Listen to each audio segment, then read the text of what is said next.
Lady Caroline Ainsworth walked up the marble steps of Devereux House the way she did everything, slowly, deliberately, and without ever once looking down at her own feet.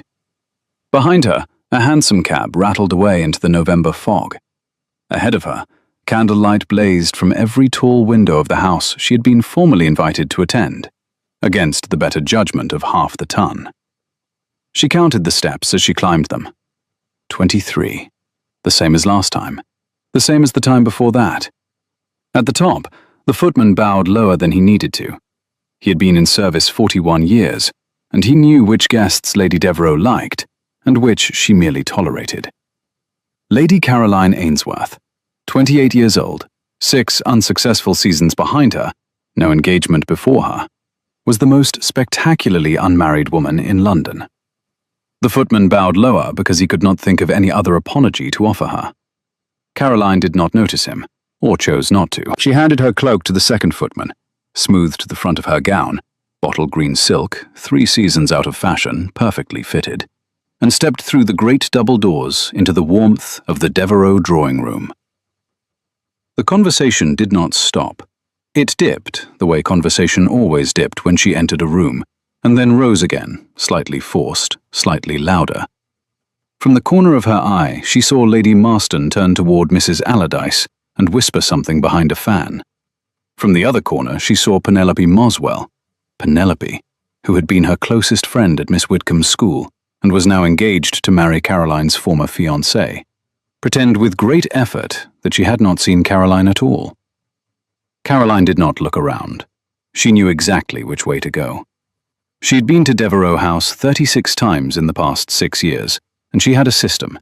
The small East Salon, where the older women drank ratafia and the younger men did not bother going. There she could stand near the second window from the left, hold a glass of something tepid, and survive the evening by being precisely as invisible as the carpet.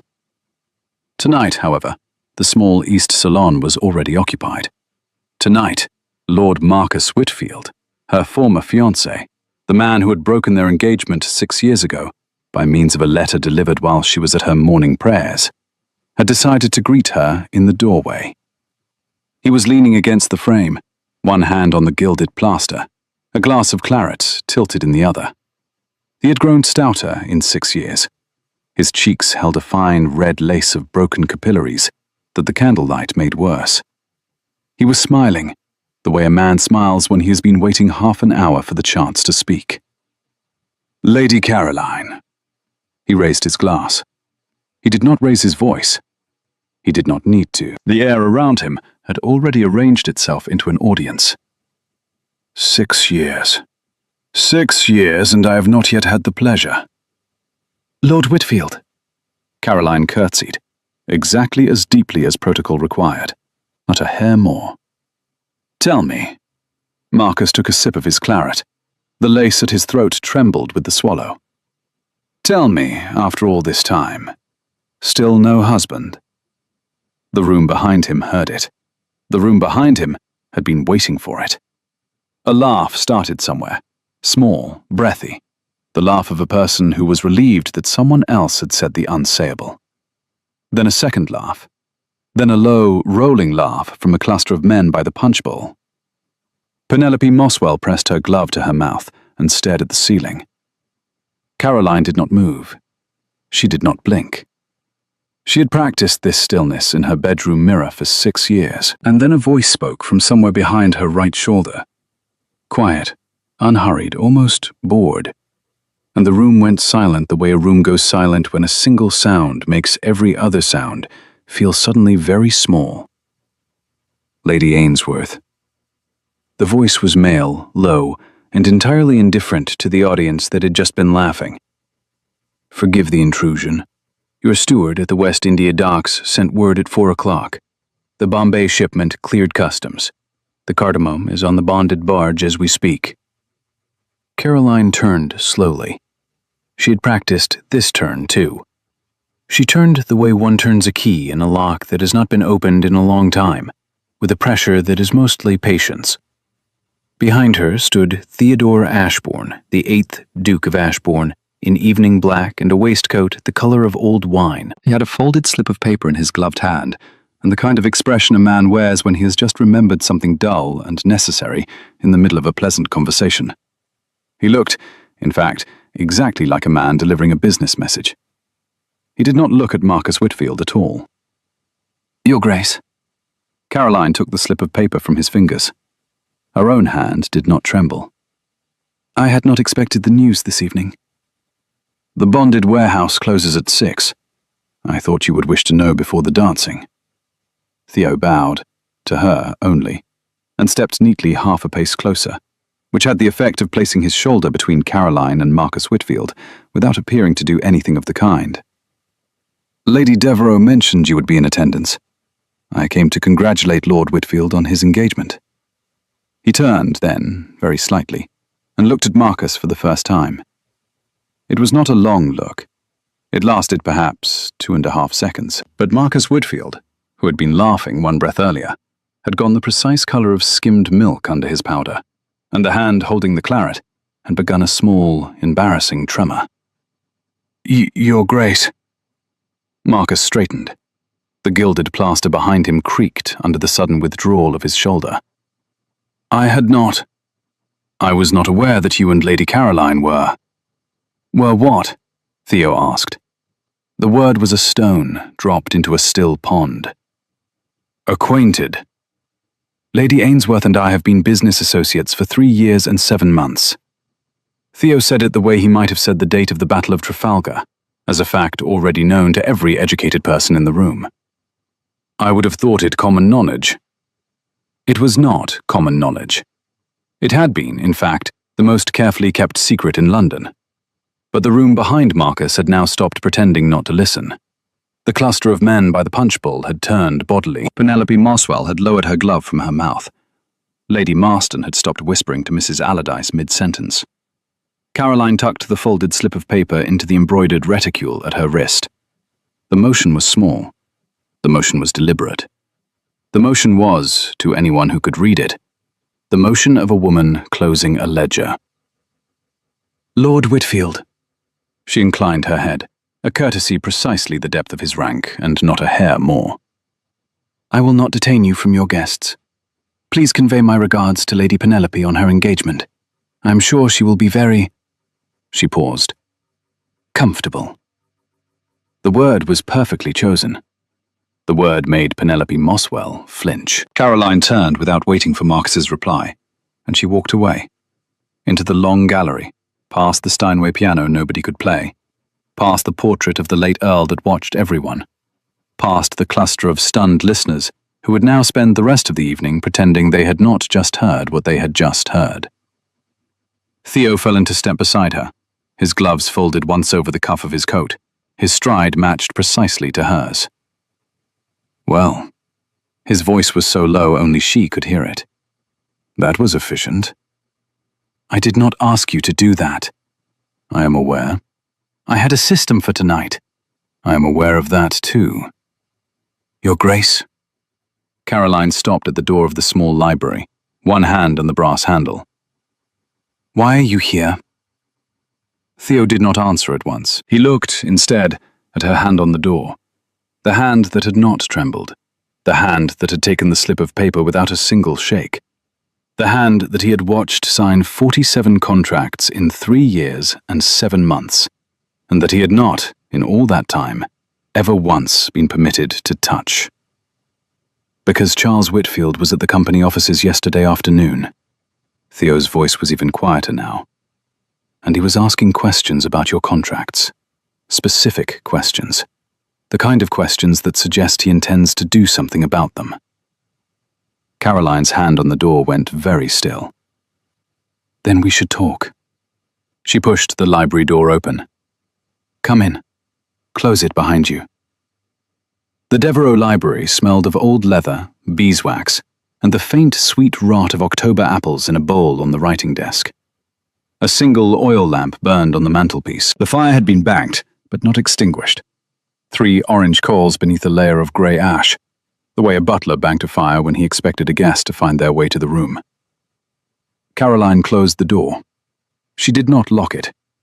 She walked instead to the writing desk, and sat down with the slow, deliberate composure of a woman who has learned that to sit is sometimes more dangerous than to stand. Theo did not sit. He moved to the fire and set his folded gloves on the marble mantel beside the lamp. He did not turn around. "How specific?" Caroline asked. He asked the names of every captain currently transporting cardamom under the Whitfield and Company flag. He asked which docks the bonded barges put in at. He asked who paid the warehouse fees in Wapping. He asked which solicitor in Lincoln's Inn handled contracts for the importer. Did he get the names? He got mine. Caroline absorbed that. She set her gloved hands flat on the desk and looked, for a long moment, at the embroidered initials on her reticule. C.A. and at the slip of paper she had taken from him a moment before. He will go to my father next. He has already written to your father. The letter went south on this morning's mail coach to Hampshire. I had it copied at the post office in Holborn. I have a copy in my breast pocket. Would you like to read it now, or after you have eaten supper? Caroline turned her head, slowly, and looked at him for the first time since the door had closed. He was still facing the fire. The orange coals threw a low, warm light up the side of his face, across the line of his jaw, the slight stubble he had not had time to shave before the ball, the small, white scar at the corner of his mouth that he had earned at Eton when he was 12 and had never bothered to explain. She had known this man for 3 years and 7 months. She had signed 47 contracts in his presence. She had eaten cold luncheons with him at the warehouse, in the cellar, at a deal table that smelled of pepper. She had watched him negotiate freight rates with Dutch captains who spoke no English, and had seen him bow to her own dock foreman with the same gravity he gave to dukes. She had never once, in all that time, asked him why a man of his rank and fortune was helping a woman like her. She was not going to ask him now, either. After supper. She picked up the slip of paper and folded it again, smaller this time, until it was the size of a calling card. First we deal with Lady Whitfield. She will corner me in the dining room. She's been planning it since the engagement was announced. Lady Whitfield is a small problem.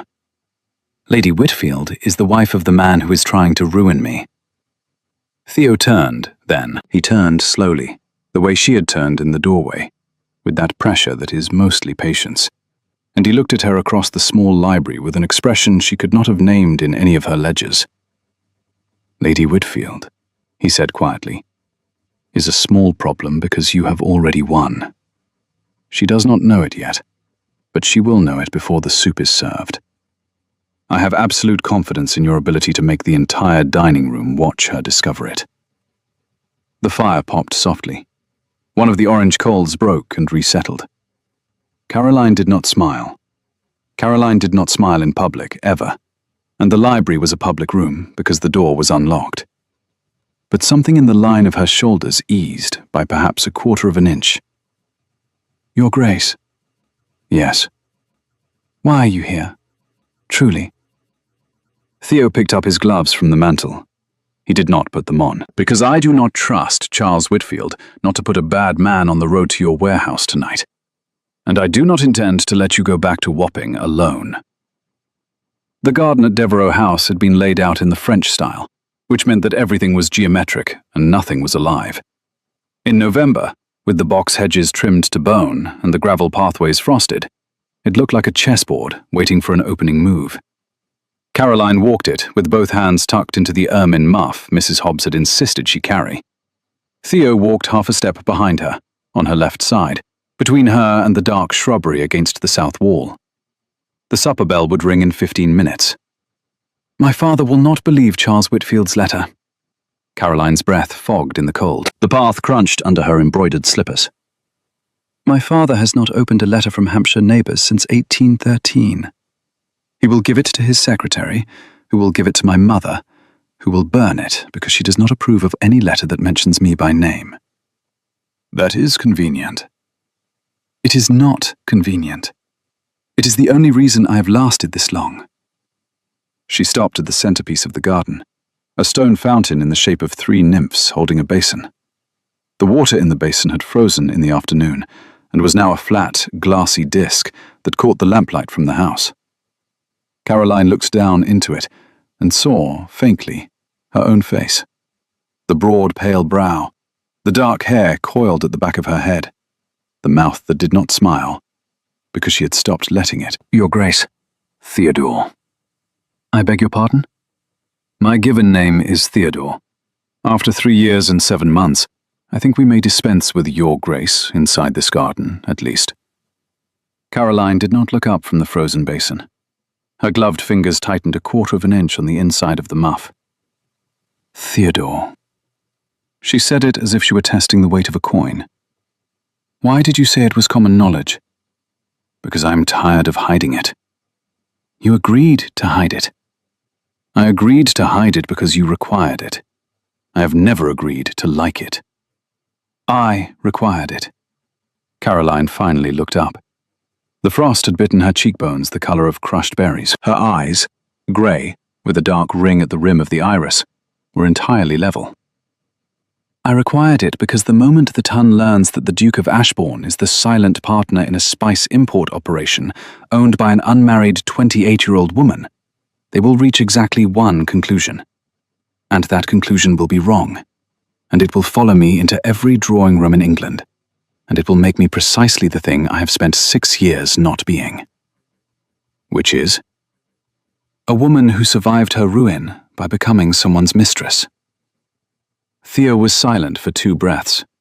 The garden was silent for 2 breaths. Somewhere inside the house, an oboe started up, very faintly, the first warm notes of a country dance. I will not, he began. I know you will not. I have always known you will not. The Tun will not care what you have not done. The Tun will only care what they can be made to believe. And Charles Whitfield is very, very good at making them believe. The wind moved across the box hedges.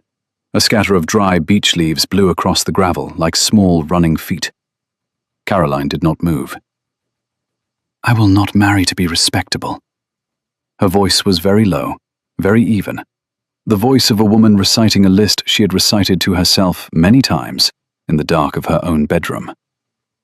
I will not pretend my work is a hobby. I will not need a man's name on my contracts to make my contracts legal. I will not take a husband to disprove a rumor. I will not. She stopped. What? Theo asked. I will not pretend, in front of you, that I have not thought about marrying you. The sentence dropped into the cold garden and settled there like a stone hitting the bottom of the frozen basin. I think about it every Tuesday afternoon when you bring the customs ledger, Caroline said. The words came out of her in the same voice she used to dictate freight invoices. I think about it on Thursday mornings when you sit on the edge of the deal table in the cellar and read me the prices from Antwerp. I think about it in November because the warehouse in November smells of the cardamom we are about to lose to the cold. I think about it, and then I do not do anything about it, because I will not be the one who asked. I will not give Marcus Whitfield the satisfaction of having been right. Caroline. Theo's voice had dropped to almost nothing. That is the first time you have said my name without the title. It will not be the last. The supper bell rang inside the house. A small, bright brass sound that broke the air like a porcelain cup dropped on a marble floor. Caroline turned away from the fountain. We will go in separately. I will go first. You will count to 120, and then you will follow. And we will not be seen speaking to each other again until after Lady Whitfield has done her worst at the supper table. She walked back toward the house. Theo did not stop her. The dining room at Devereux House sat 62 for supper. Caroline had counted on her first visit and had never had occasion to recount. The long table ran the length of the room, beneath 3 chandeliers, and the silver had been polished so hard it threw little flickering ghosts across the white damask cloth. There were 41 footmen tonight. 41 footmen for 62 guests. Lady Devereux had outdone herself.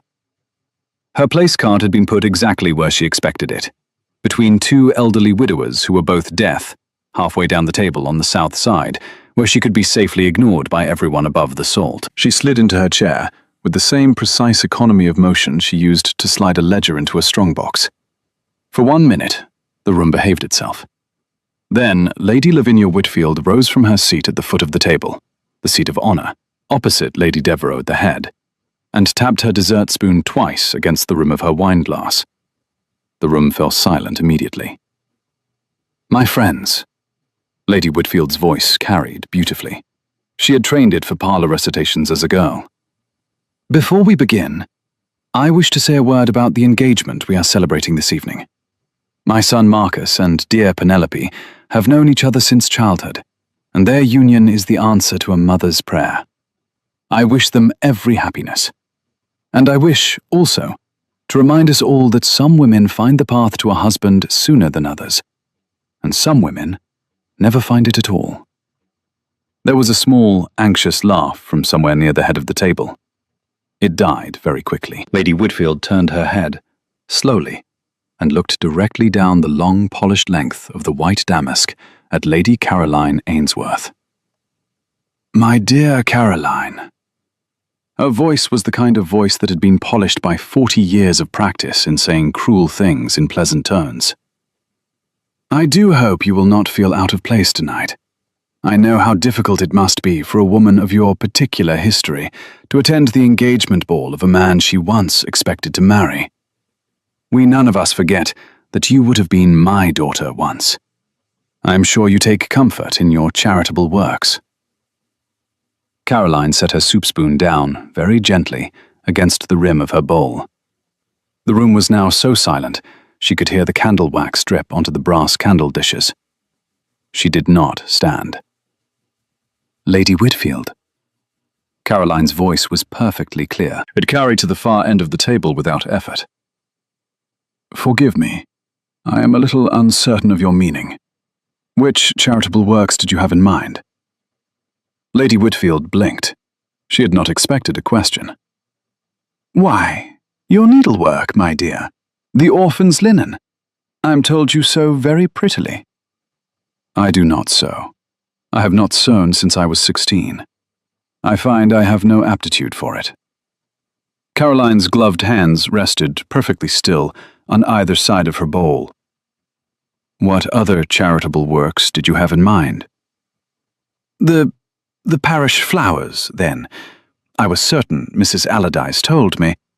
I do not arrange flowers either." "My dear," Lady Whitfield's voice had begun very faintly to thin. "I confess myself at a loss as to how you fill your days, then." "I import spices, Lady Whitfield." Caroline said it the way another woman might have said, "I read Mr. Wordsworth's verse." "Cardamom, principally, and black pepper, and a little cinnamon, from Bombay, by way of the Cape, on bonded barges that put in at the West India docks. I've done so for 3 years and 7 months. I have 47 active contracts. The Bombay shipment cleared customs at 4 o'clock this afternoon, in fact. I was informed of it shortly after I arrived this evening." She paused. The pause was perfectly measured. "Did your husband not mention it to you?" "I was given to understand he was making inquiries about my contracts at the company offices yesterday afternoon. I had assumed he intended to discuss the matter with you." The clergyman from Sussex made a small, involuntary sound, like a man who has just been struck on the back of the head with a soup spoon. Lady Whitfield's mouth opened. Lady Whitfield's mouth closed. Lady Whitfield put one hand on the back of her chair, as if she had felt the floor move, and then, very carefully, she sat back down. The dessert spoon was still in her other hand. She set it down on the table beside her water glass, with the small, careful precision of a woman who has just discovered that she is no longer in possession of her own dining room. At the head of the table, Lady Devereux, who had been watching the entire exchange with the bright, pleased eyes of a woman who hosts these dinners precisely for moments like this, lifted her own glass. "To the engagement of Lord Whitfield and Lady Penelope Moswell." Her voice was very dry. "And to the surprising versatility of Lady Caroline Ainsworth's accomplishments." 60 guests lifted their glasses. 2, Lady Whitfield and her son, did not. Caroline raised her own glass, exactly the height required by courtesy, and not a hair more. She did not look down the table at Theodore Ashburn, who had taken his seat at Lady Devereux's right hand, and was now drinking his wine with the small, satisfied silence of a man who had just watched a woman win a war without raising her voice. She did not need to look. She could feel him looking.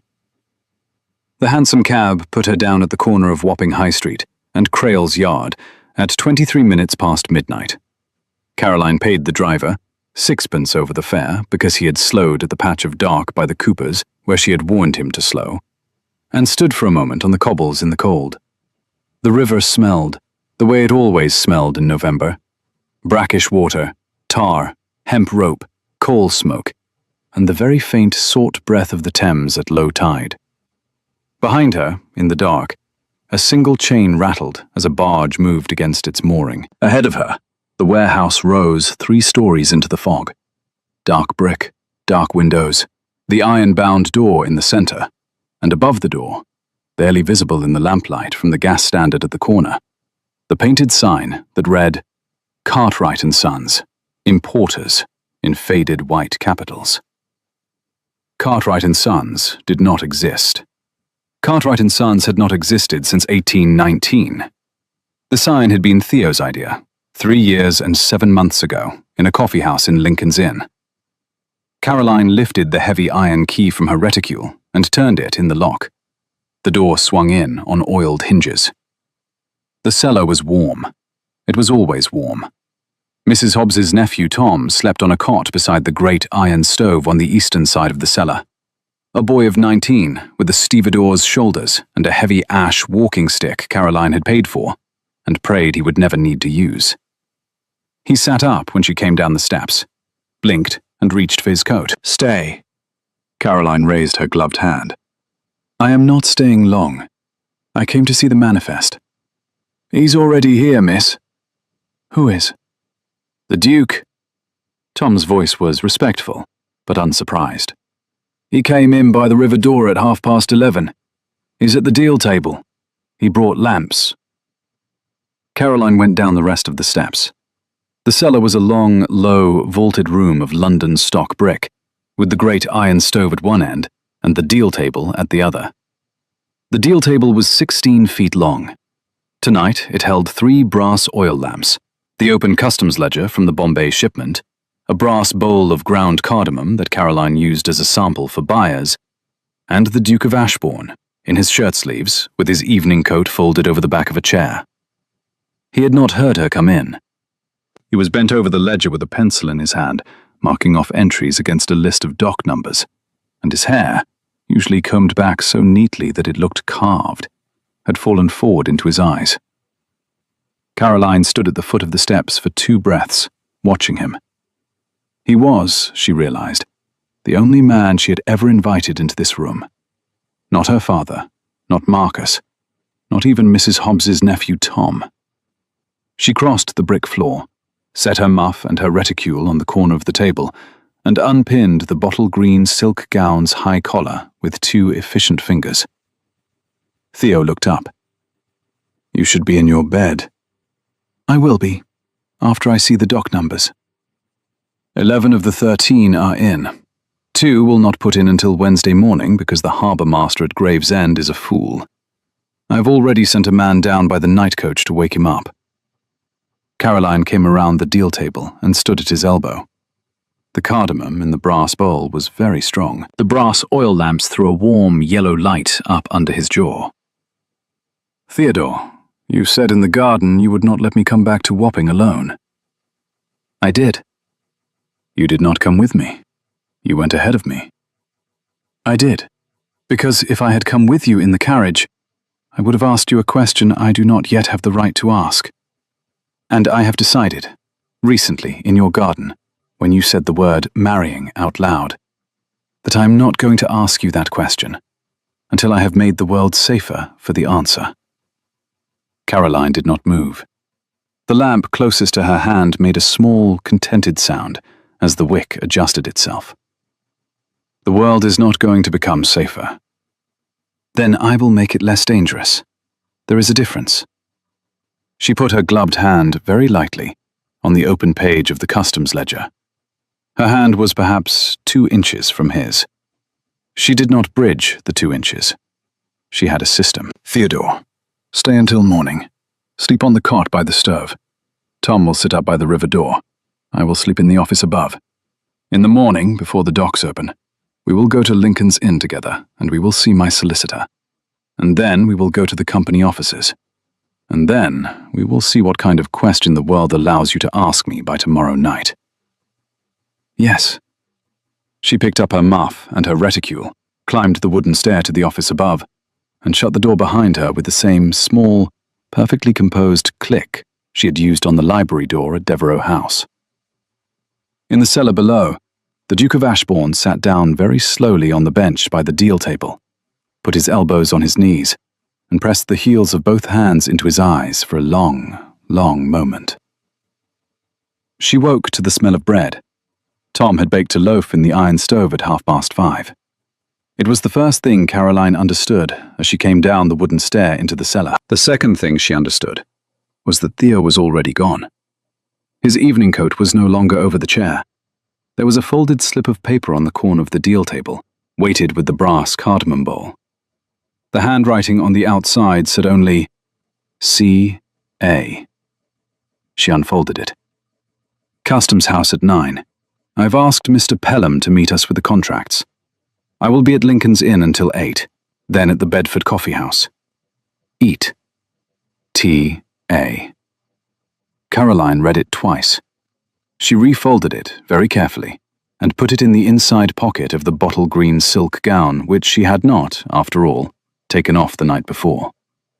Tom brought her bread and a tin cup of black tea. She had eaten exactly 3 bites when the bell above the river door rang. It was not Theo. Theo would have come in without ringing. Tom went to the door. There was a low, terse exchange. Tom came back across the brick floor with his face carefully blank. There's a clerk from the Customs House, miss. He says he has a notice for the proprietor of Cartwright & Sons. He says it cannot be left with anyone but the proprietor. Show him in. The clerk was perhaps 40, with a long, mournful face and a leather satchel he kept very tightly under one arm. He bowed when he saw her, and the bow was slightly too low. Lady Ainsworth. His voice cracked slightly on the title. I beg pardon. I had been instructed to inquire for the proprietor. I am the proprietor. What is the notice? The clerk reached into his satchel and brought out a single, folded sheet of foolscap, sealed with red wax that bore the impression of the East India Company crest. He handed it to her with both hands. Caroline broke the wax.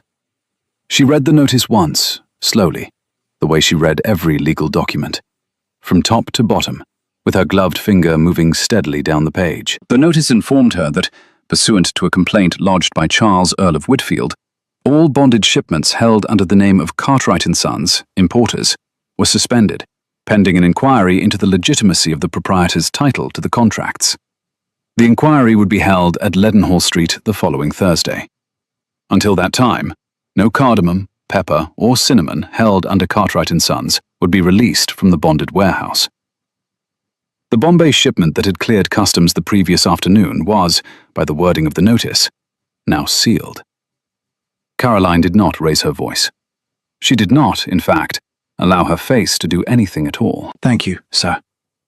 She handed the notice back to the clerk, who looked at it as if she had handed him a hot kettle. I will receive a copy of the formal complaint at the Lincoln's Inn chambers of Mr. Edmund Pelham by 10 o'clock this morning.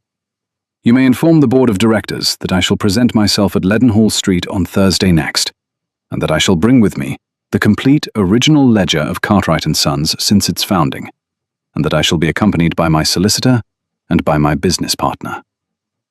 Your business partner, ma'am? His Grace the Duke of Ashbourne. I believe the board is acquainted with him. The clerk's mouth opened. The clerk's mouth closed. The clerk bowed, far more deeply this time, and took his satchel and his terrible piece of foolscap, and went out by the river door at a pace that was not quite running, but was no longer walking. Tom closed the door behind him. Caroline picked up the bread again.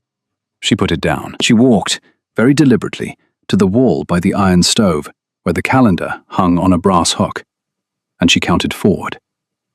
Today was Saturday. Thursday next was 5 days away. 5 days to keep the cardamom from rotting on a sealed barge in the bonded warehouse.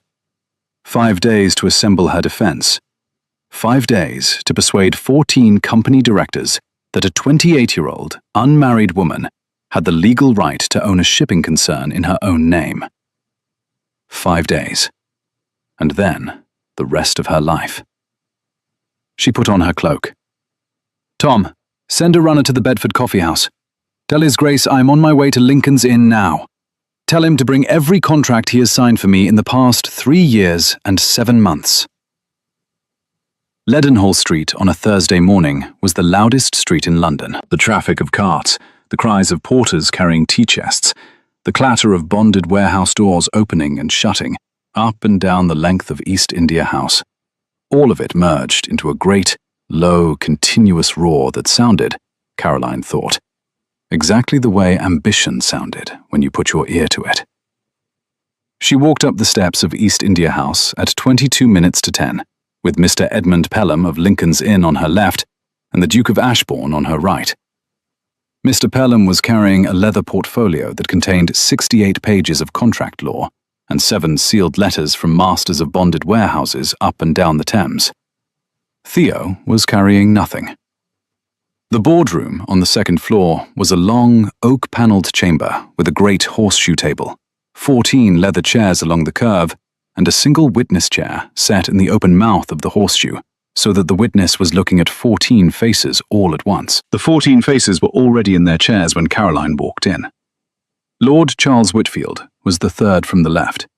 The chairman, a gentleman of 70 named Sir Hugh Anstruther, who had once served under Caroline's grandfather in Bengal, cleared his throat. "Lady Ainsworth, Mr. Pelham, Your Grace, the board has been convened at the request of the Honourable Lord Whitfield to consider the legitimacy of the holdings registered under Cartwright & Sons, Importers. Lord Whitfield, would you state your complaint?" Charles Whitfield rose from his seat. He was a tall, thin, white-haired man, with the long, careful face of a man who had spent 40 years on boards. His voice was the voice of a man who had never lost a vote. "My complaint is simple, Sir Hugh. It has come to my attention that the Cartwright & Sons holdings, totaling more than £11,000 in the current Bombay shipments, are in fact owned by an unmarried gentlewoman whose father has not been informed of her commercial activities. The contracts were signed under the assumed name of a male proprietor, Mr. Cartwright, who does not exist.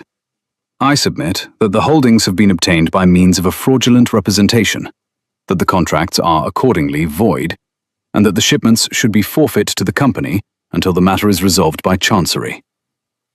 He sat down. A small, soft murmur ran along the horseshoe. Sir Hugh Anstruther turned his old grey eyes to Caroline.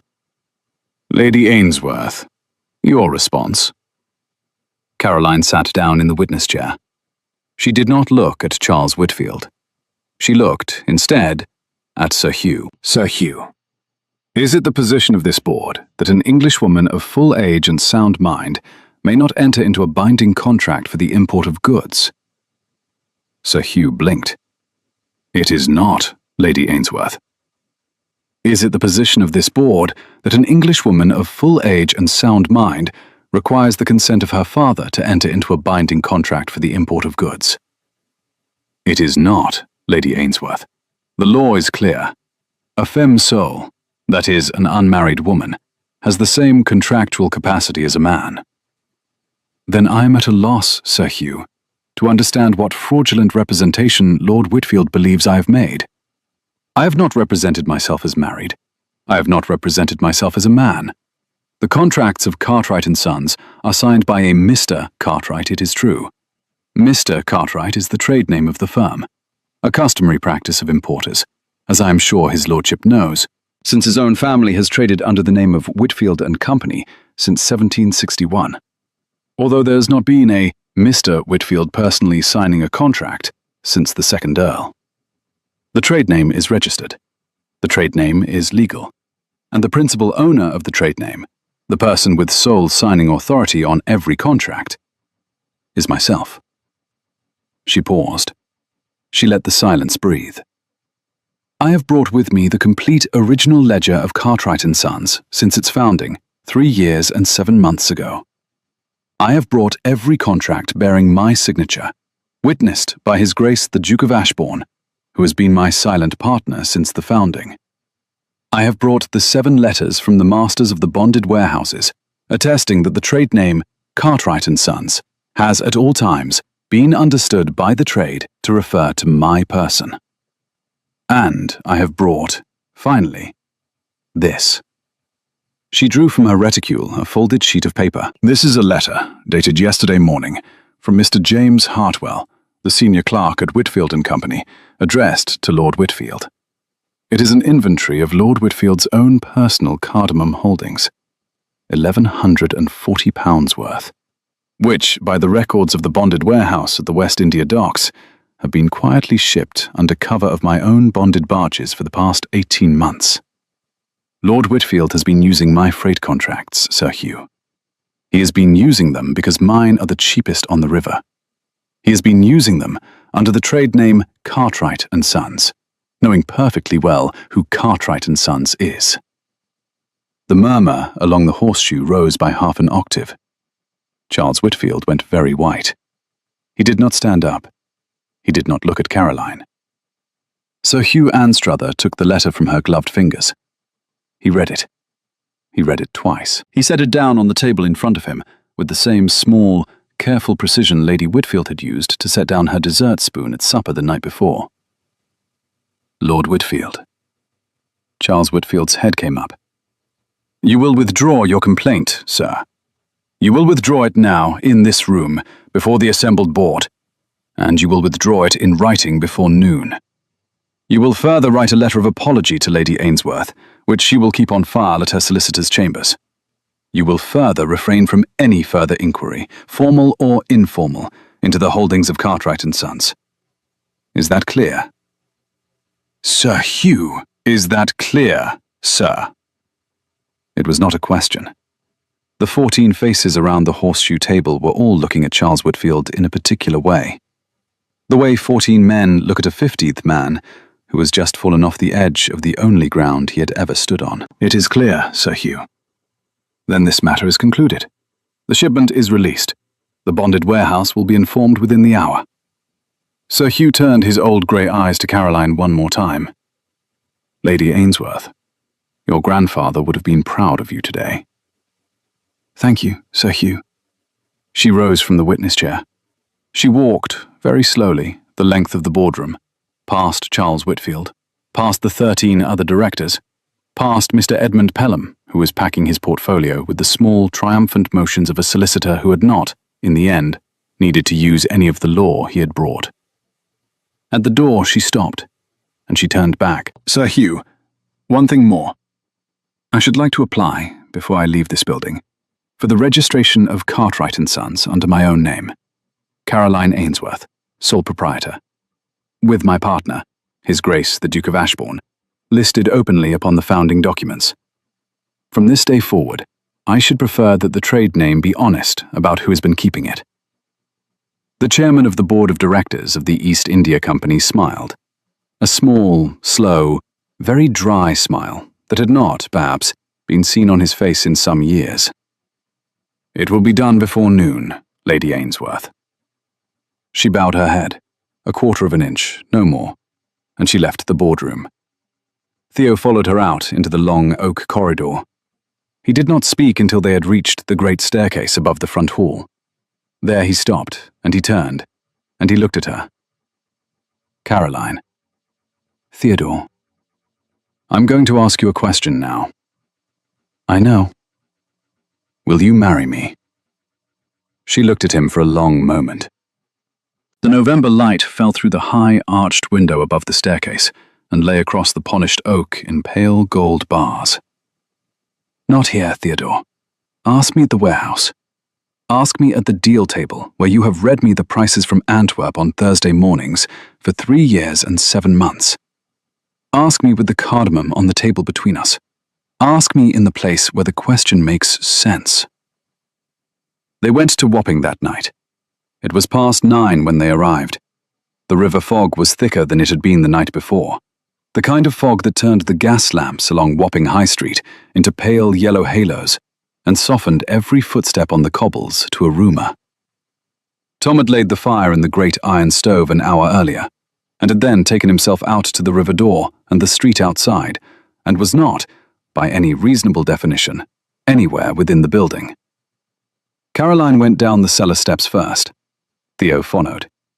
She had not changed her gown all day. The bottle green silk had been creased and pressed by 12 hours of carriages and corridors and witness chairs, and the high collar was rumpled at the throat, where she had pinned and unpinned it twice. She walked to the deal table.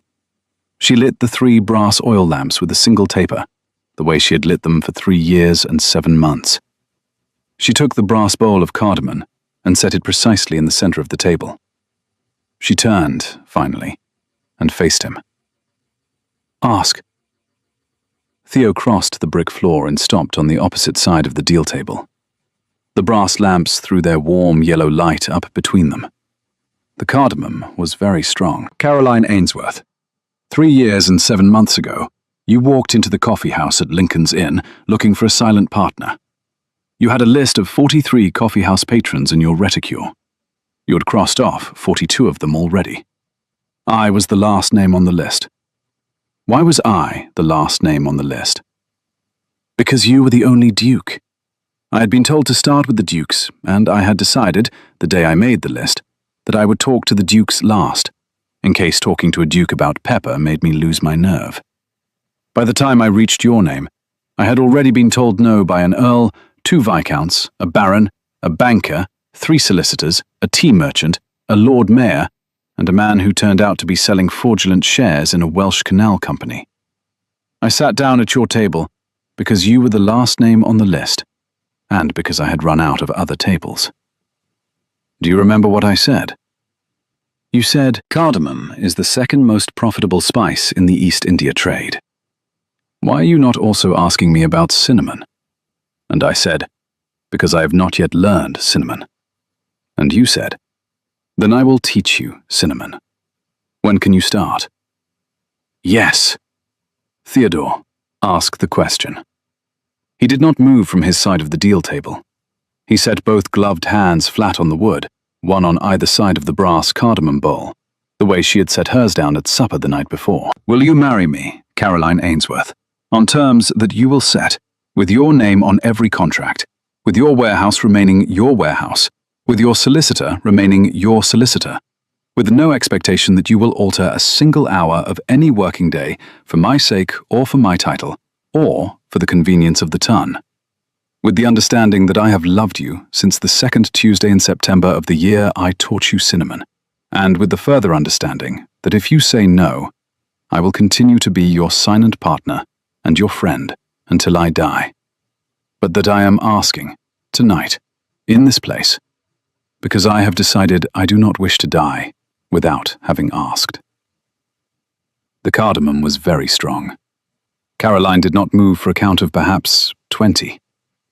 When she spoke, her voice was the same voice she had used to set down the spoon at supper, and to read the customs notice that morning, and to recite the negation chain in the geometric garden the night before. It was the voice of Steel Rose. But there was something inside it, very small, that had not been there before. A small, cracked gold thread of warmth that ran through the precision of every word. I will marry you, Theodore, on those terms, on exactly those terms, with my name on every contract, and the warehouse remaining mine, and Mr. Pelham remaining my solicitor, and not a single hour of my working day altered for your title or for the ton. And with one further term. Name it. That you will say my name without the title at least once a day until we are buried. Yes. And, Theodore, I have loved you since the 2nd Wednesday in October of the year you taught me cinnamon. I am 1 day later than you, and I have always been 1 day later than you. I should like the record to show it. He came around the deal table. the way he had stepped half a pace closer in the doorway at Devereux House the night before. Quietly, deliberately, with the absolute composure of a man who had been waiting 3 years and 7 months for permission to cross 16 feet of brick floor. He stopped in front of her. He lifted one gloved hand. He did not touch her face.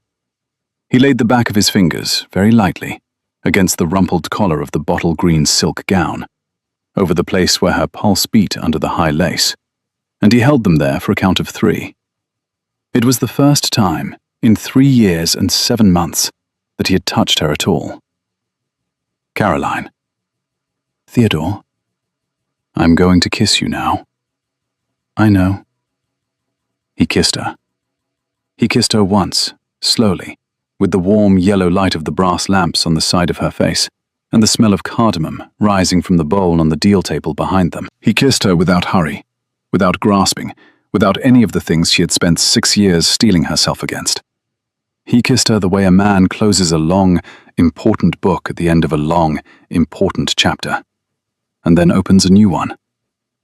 When he stepped back, the small white scar at the corner of his mouth was visible in the lamplight, and her gloved fingers were resting, very lightly, on the dark wool of his sleeve. In the morning, she said, we will go to Hampshire, and we will tell my father. He will not understand. We will tell him anyway. And then we will come back to the warehouse, and we will read the prices from Antwerp. Yes.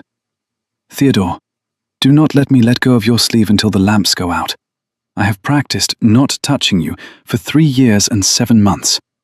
I should like to practice the opposite for at least an hour before I have to be Steel Rose again in the morning. 6 months later, on a warm afternoon in May, the Duchess of Ashbourne stood at the deal table in the cellar of the warehouse in Wapping, with the bottle green silk gown folded over the back of a chair beside her, and a working pinafore of plain, dark calico tied over her morning dress. The pinafore was new. The pinafore had been a gift from Mrs. Hobbs, who had finally accepted that Lady Ashburn was going to spend Tuesday afternoons and Thursday mornings at the warehouse for the rest of her natural life, and had decided that she might as well do so without ruining her good gowns. Caroline had a pencil in one hand and the customs ledger open in front of her. She was checking off the May shipments from Bombay. 14 barges, all on time, the largest single delivery of cardamom Cartwright & Sons had ever signed for. The brass bowl of cardamom in the center of the deal table was new too. The old one had cracked along its rim during the move and had been retired to the office above. The new one was Theo's wedding gift to her, a hammered silver bowl with a small inscription on the underside that read, in tiny capital letters, "For the day the world allowed the question." Across the deal table from her, Theo was reading the prices from Antwerp aloud from a folded newspaper.